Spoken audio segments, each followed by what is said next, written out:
না ভাবি, এই মামলা তোমাকেই করছে। জীবনে মোটা মোটা দাম আমিও বড় কম মানি, কিন্তু আগের বদলে চৌধুরী বসে যেটা করতে চেয়েছিলেন সেটা পুকুর ছাড়া কিছুই। কিন্তু গণেশ মামা, তার ন্যায় অন্যায় বিচার করবার অধিকার আমার তো নেই। আমার কাছে 100 আছে। একজনকে পুষিয়ে নিয়ে তার সবকিছু গ্রাস করে তাকে কিন্তু দাতার মতো স্কুলে ছুঁড়ে ফেলে দেওয়ার অধিকার রাজীব চৌধুরী আইনে থাকতে পারে, কিন্তু ভগবানের আইনে নেই।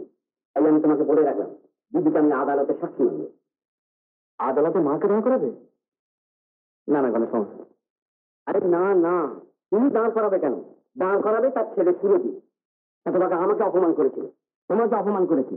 এবার সম্পত্তিতে হাঁটা দিলে দিদিকে শুধু অপমান করতে সে পেছপা হবে না, প্রয়োজন হলে দিদিকে আদালতে কেন রাস্তায় পর্যন্ত দাঁড় করাবে।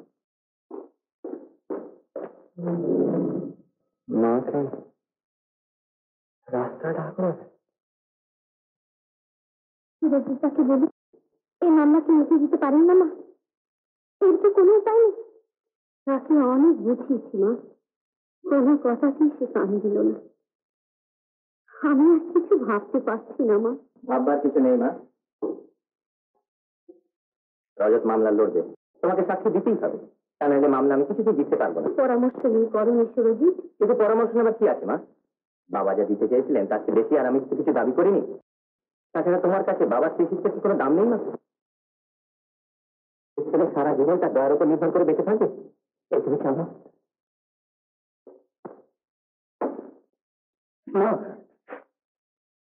সুরজিৎ, ওকে আমি দিতে পারবো না।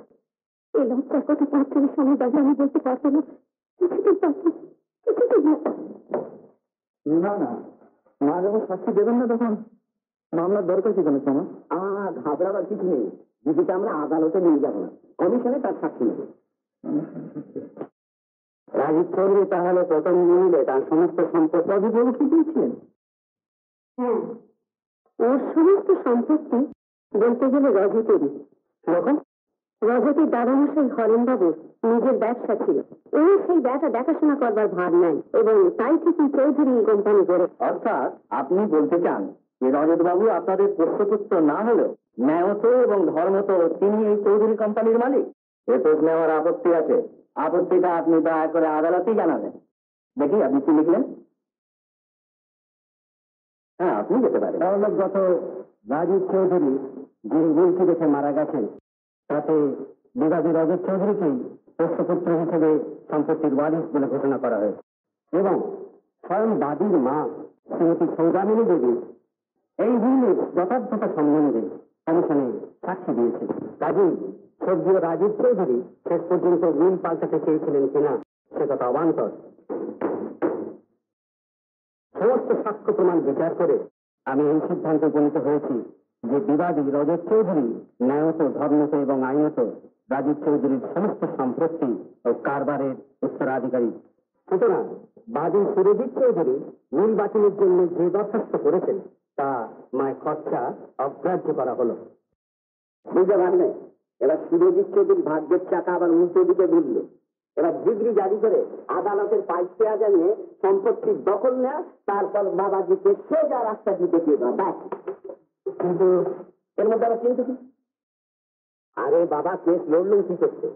ডিগ্রি খানে কি হিস্ট্রি কাগজ করে রাখবে বলে? আরে না না না, তাড়াতাড়ি দখল না নিলে কোথাকার জল কোথায় গিয়ে গড়াবে। মাঝখান থেকে দিদিকে পথে বসা নাচতে নেবে, ঘুমটা চলে কোনো লাভ নেই। ডিগ্রি আমাদের জারি করতেই হবে। আমি আদালতে চলবো।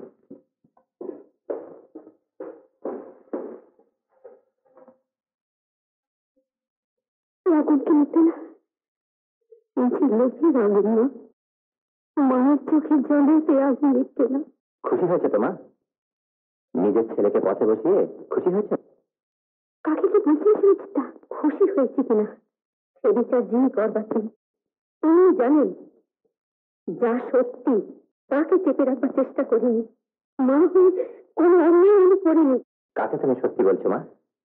পরের ছেলেকে রাজা করাটাই সত্যি, আর নিজের ছেলে ভিখিরি হয়ে যাওয়া এটা তোমার কাছে কিছুই নয়। রাজা হোক আর ভিখিরি হোক, ছেলে মায়ের কাছে চিরদিনই ছেলে। বেশ, তাই যদি হয় তবে বুঝবো যে একটা বড় লোকসানের বদলে আমি একটা বড় লাভ করেছি। মা, থাক রাজা তার সম্পত্তি নিয়ে, আমি চলে এসে তোমার ছেলের সঙ্গে। রাজা তো আমার ছেলে বাবুর। আপনারা একটু অপেক্ষা করুন, আমি এখানে আসছি। হ্যাঁ, সময়টা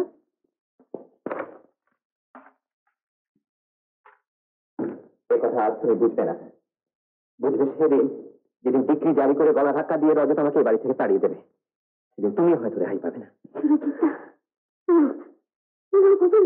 ও, তাহলে আইনের চাবুক মেরে রজত শুধু আমাকেই এই বাড়িতে তাড়িয়ে দেবে?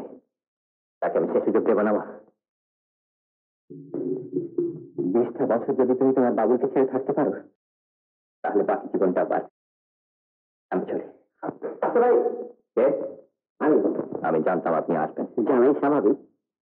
আদালতের হুকুম হয়েছে 1 মাসের মধ্যে সমস্ত সম্পত্তির দখল রজতকে বুঝিয়ে দিতে হবে। 1 মাস? আমি এখনই এই মুহূর্তে বাড়ি ছেড়ে চলে যাচ্ছি। বটে, কিন্তু তার আগে একটু কাজ বাকি আছে। এটা সই করে দিয়ে যাও। আদালতের হুকুম দিদি। দিন, সই করে দিচ্ছি। দাঁড়ান, সই করার আগে আপনার সঙ্গে আমার বোঝাপড়া আছে। কিন্তু ভাবলে কোনো কিন্তু নয় গণেশ মামা। আদালতের ডিগ্রি পেয়েছ, আর কিসের বোঝাপড়া? আইনের আদালতের চেয়ে বড় আদালত আছে। সেখানে সম্পত্তির বিচার হয় না, হয় মনুষ্যত্বের বিচার। আর সেখানে মনুষ্যত্বের ডিগ্রির কাছে সম্পত্তির ডিগ্রির দাম কানা করিয়ে নয়।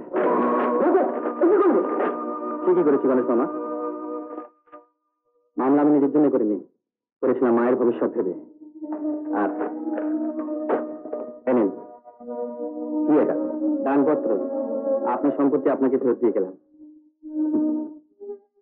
আর হ্যাঁ, আমার শেষ কথা, মায়ের জন্য কোনো রকম অযত্ন না হয়।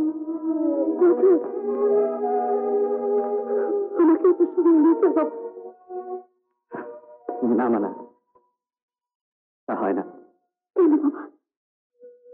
মাগো, আজ তুমি আমার সঙ্গে আসতে চাইছো, কিন্তু যেদিন সুরজিৎটা আমাকে পিতৃ পরিচয় ব্যঙ্গ করেছিল, যেদিন গালে চড় মেরে বাড়ি থেকে অপমান করে তাড়িয়ে দিয়েছিল, সেদিন তো আমার সঙ্গে আসতে চাও না। মা, বাপ মা হারা করিয়ে পাওয়ার অজরকে ওই পৃথিবীর বুকে ছেড়ে দাও। তোমার আশীর্বাদ যখন আছে, তখন ওই পৃথিবীর বুকে কোথাও না কোথাও একটু জায়গা মিলবে। আসলে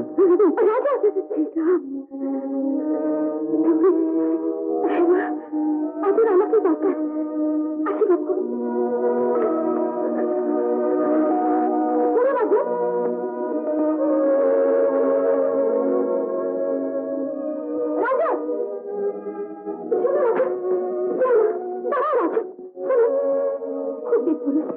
সকলের ব্যবস্থা একটু করে গেল, আমি শুধু হিসেবের বাইরে পড়ে রইলাম। কার কাছে আমার রেখে গেল বলো তো? নেবে আমার ভার। তোমার তোমার ভার নেবার ক্ষমতা আমার নেই। খুব আছে, আমি সঙ্গে থাকলে তোমার একটু বোঝা বাড়বে না। কিন্তু কিন্তু আমি কি করবো, কোথায় যাবো, আমি কিছু ঠিক করিনি। না রাজু, তুমি যেখানে যাবে সেই আমার ঘর। এ কথা কি আজও তোমার বিশ্বাস হলো না? কবে কি বলেছিলাম তার জন্য আমার সারা জীবন শাস্তি দেবে? তুমি কেমন মনে কথা বুঝবে না?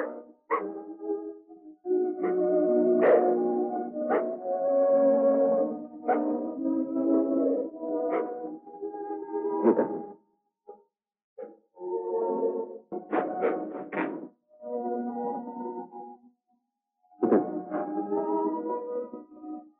পারবো আমার সঙ্গে রাস্তা দাঁড়াতে?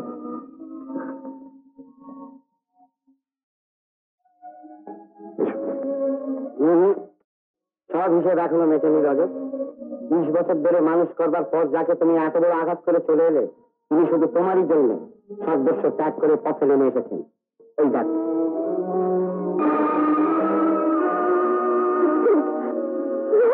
মা,